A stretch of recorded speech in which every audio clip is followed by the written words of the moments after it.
CATL just signed the largest non-lithium battery order in history. The battery runs on salt. It outlasts your car, and the number that has Western engineers genuinely rattled isn't the range. It's something almost nobody saw coming. I'll get to it, but first you need to understand how deep the lithium problem actually runs. Every EV you can buy today runs on the same basic idea. Lithium-ion battery sits at the center of the vehicle, moving charged ions between electrodes through a liquid electrolyte. That chemistry has powered the entire EV revolution, and it's done it well enough that the industry stopped looking for alternatives. Lithium earned that position. It's light, it carries a high electrochemical potential, which translates directly into more energy per kilogram, and lithium ions are small enough, 76 picometers across. A slot cleanly in and out of graphite anodes thousands of times without tearing the structure apart. For 3 decades, no other element came close to matching all 3 of those properties at once. So the industry didn't just adopt lithium, it built an entire global economy around it. Mines in Chile, Australia, and China. Refineries in China process roughly 65% of the world's lithium into battery-grade material. Gigafactories are engineered specifically around lithium-ion chemistry. Over $1 trillion in investment, infrastructure, and manufacturing capacity, all built on a single element from the periodic table. That's not a supply chain, that's a dependency. And like most dependencies, it held up fine until it didn't. The problem with today's EV batteries. Here's what the EV ads don't say out loud. Charging is still slow. The fastest production EVs need 20 to 30 minutes to reach meaningful charge under ideal conditions. Right charger, right temperature, battery already preconditioned. Drop the mercury, use an older station, or start with a cold pack, and that number stretches fast. Cold weather is brutal. At freezing point, a lithium-ion battery loses 20 to 40% of its effective range. The reason it's straightforward: at low temperatures, lithium ions move too slowly to intercalate cleanly into graphite. Instead, they plate onto the anode surfaces as metallic lithium and grow into crystalline spikes called dendrites. Dendrites that reach the cathode create an internal short circuit. That's not a performance problem, that's a fire. Then there's the cost problem, and this one follows directly from the supply chain. Lithium carbonate hit $70,000 per ton at its 2022 peak before crashing more than 70% the following year. Battery manufacturers building multi-year production plans were essentially pricing their product against a commodity that behaved like a meme stock. Every swing in lithium prices flows straight into the vehicle's sticker price. And quietly in the background, the battery degrades. A standard lithium-ion pack is good for roughly 2,000 to 3,000 charge cycles before meaningful capacity fade sets in. For many owners, that means a battery replacement bill that can cost as much as a used car. These aren't minor inconveniences. They're the 4 walls every EV buyer runs into eventually, and they all trace back to the same root cause. Battery technology everyone ignored. Back in 2016, sodium-ion batteries were a punchline. The logic against them was simple. Sodium ions are 102 picometers across, roughly 35% larger than lithium. When sodium tries to intercalate into graphite, it doesn't slot between the layers cleanly. It forces them apart, degrades the anode structure with every charge cycle, and delivers a practical storage capacity of essentially 0. Lithium had graphite, sodium didn't. And once the industry settled on lithium and graphite as a matched pair, $1 trillion in manufacturing infrastructure followed that bet. So, sodium got shelved, not because it was fundamentally flawed, but because it couldn't solve the anode problem, and because the industry had stopped looking for alternatives the moment lithium started scaling. The turnaround came from a material that had been sitting in labs for decades: hard carbon, formed by heating organic precursors, biomass, resins, glucose, to temperatures between 1,000 and 1,400 degrees Celsius in an oxygen-free environment. Hard carbon doesn't crystallize into neat graphite layers. It freezes in a permanently disordered state, full of nanopores and irregular gaps. That structure turned out to be almost perfectly suited to storing sodium ions. The discovery that hard carbon could reversibly intercalate sodium happened in 2000. It took another 16 years before the largest battery company on the planet decided it was worth pursuing seriously. How China quietly took the lead. In 2016, the same year the rest of the world was writing sodium off as a dead end, CATL launched its first sodium program and invested close to $1.5 billion over the following decade. That's the same CATL that already supplied Tesla, BMW, and Mercedes-Benz. The company that by 2022 held 37% of the global EV battery market on its own. When CATL commits $1.5 billion to a chemistry everyone else had buried, factories pay attention. The hard carbon anode solved the intercalation problem, but it created a new one.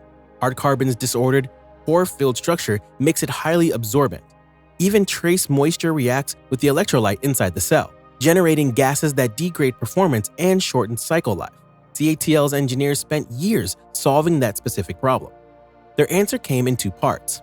First, they made the hard carbon itself water-resistant by replacing the hydroxyl groups on the carbon surface, the ones that naturally attract moisture, with hydrophobic compounds that block water from entering the pores entirely. Second, they learned to control pore dimensions at the angstrom scale during the high-temperature production process, tuning the geometry precisely so sodium ions could enter and exit efficiently without wasting space. The resulting anode, paired with advances across the rest of the cell, became the foundation of a battery CATL calls Naxtra. In April 2025, they unveiled it publicly at their first Super Tech Day. Their sodium-ion chief technology officer made the position clear. This was no longer a laboratory technology. It was production-ready. And when CATL says production-ready, the industry moves. Subscribe if you want to keep following where this goes. The numbers in the next section are why this story exists. The numbers that shock the industry. Here's what the Naxtra spec sheet actually says, and where the verified claims end and the marketing begins. The battery contains no lithium, no cobalt, no nickel. The cathode runs on sodium. The anode runs on hard carbon. The raw materials, sodium and aluminum, are among the most abundant on Earth. CATL claims to have brought sodium-ion cells costs down to approximately $19 per kilowatt hour. Lithium-ion cells currently sit between $55 and $70 depending on lithium carbonate prices. That alone is a significant gap. On charging, CATL claims Naxtra handles up to 5C peak charging. Rival HINA's sodium heavy truck battery reportedly charges fully in around 20 minutes. For context, that's a semi-truck. In cold weather, CATL claims Naxtra retains 90% of its usable capacity at minus 40 degrees Celsius, a temperature where a standard EV battery has essentially stopped working. They pair that with a claimed range of up to 500 kilometers on a single charge. A fair warning here, independent labs have not yet verified that range figure. That's CATL's number, not mine. But the number that genuinely rattled the industry isn't any of those. It's this. CATL claims Naxtra exceeds 10,000 charge cycles before significant degradation. A standard lithium-ion pack is rated for 2,000 to 3,000. Naxtra claims more than 3 times that. If you charged it once a day, every day, the battery would outlast 27 years of use, engineered to outlive the car built around it. In safety testing, the battery passed China's GB 38031 standard, remaining free of smoke and fire after being crushed, drilled, and cut with a saw.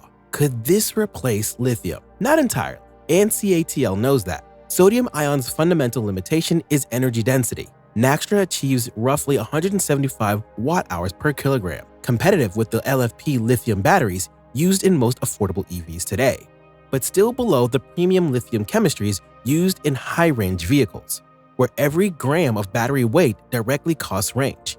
Sodium's lower energy density is a real constraint. Electric aviation will almost certainly remain lithium territory. Consumer electronics, where the battery has to fit inside a device with no spare space, will also. CATL's position reflects that reality. Their approach isn't sodium replacing lithium. It's two chemistries doing different jobs. Their Freoid dual battery platform divides the pack into 2 independent energy zones, one sodium, one lithium, managed by software that decides in real time which chemistry to draw from based on temperature, driving speed, and state of charge. Sodium handles cold starts and low temperature driving, where lithium struggles.